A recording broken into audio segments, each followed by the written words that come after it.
शकुनी और दुर्योधन ने एक षड्यंत्र रचा, पांडवों को हमेशा के लिए खत्म करने का।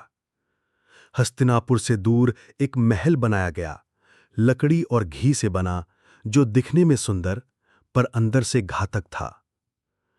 पांडवों को वहां भेजा गया सम्मान के बहाने, लेकिन मौत इंतजार कर रही थी। विदुर ने युधिष्ठिर को संकेत दिए। शब्दों में नहीं, संकेतों में सच्चाई छुपी थी। एक रात जो सब कुछ बदलने वाली थी। खतरा करीब था, लेकिन आंखें खुली थीं। एक शांत रात थी, पर लक्खा भवन में उठी आग की लपटों ने सबको चौंका दिया। भीम ने ताकत से गुप्त रास्ता खोला और एक मां अपने बेटों संग अंधेरे सुरंगों में उतर गई। हर सांस डर से भरी थी, हर कदम जीवन की उम्मीद लिए। दूसरी ओर शाकुनी और दुर्योधन अपनी जीत का जश्न मना ही रहे थे कि खबर आई पांडव बच निकले हैं। अब वे योद्धा नहीं, साधारण ब्राह्मण बनकर जंगलों में जा चुके थे। हस्तिनापुर से दूर अज्ञातवास की शुरुआत हो चुकी थी। एक नई यात्रा, एक नया संघर्ष। हस्तिनापुर से दूर अब वे साधारण ब्राह्मण बन गए थे। जीवन में सादगी आ चुकी थी, पर भीतर वही तेज था। वनवास में भी धर्म का पालन किया जा रहा था। हर दिन तपस्या, सेवा और संयम में बीतता। भीम की अद्भुत शक्ति अब गांव के लिए वरदान बन गई थी। लेकिन जंगल की शांति को तोड़ने आया एक राक्षस, अंधकार से निकला भय। पर इस बार भीम तैयार था। भयानक युद्ध हुआ, गूंज उठी वनभूमि। और तभी प्रारंभ हुई एक अनोखी कथा, शक्ति और प्रेम का मिलन। ब्राह्मणों के वेश में पांचों पांडव और माता कुंती पहुंचे पंचाल की धरती पर। शहर के बाहर एक वृक्ष के नीचे खड़ा था वो, जिसने समय की धारा को पहले ही देख लिया था, श्री कृष्ण।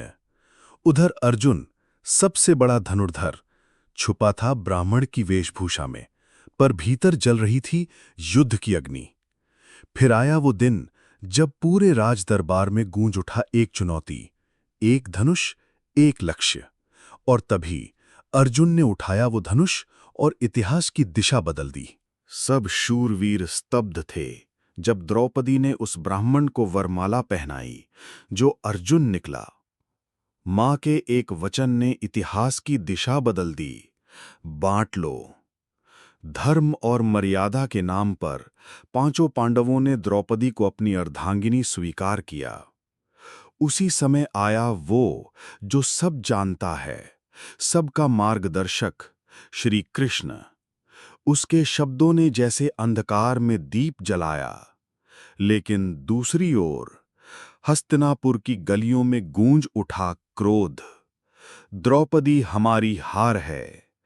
कौरवों की आंखों में अब केवल आग थी। खबर आई पांडव मरे नहीं थे, वे जिंदा थे और द्रौपदी से विवाह कर चुके थे।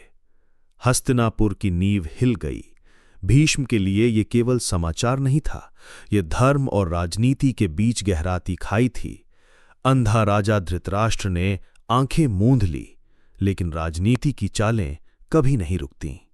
जिन्हें वनवास में भेजा गया, अब उन्हें हस्तिनापुर लौटने का निमंत्रण दिया गया। राज्य बांटा गया, पांडवों को मिला खांडवप्रस्थ। लेकिन ये केवल जमीन का बंटवारा नहीं था, ये भविष्य के महासंग्राम की भूमि तैयार हो रही थी।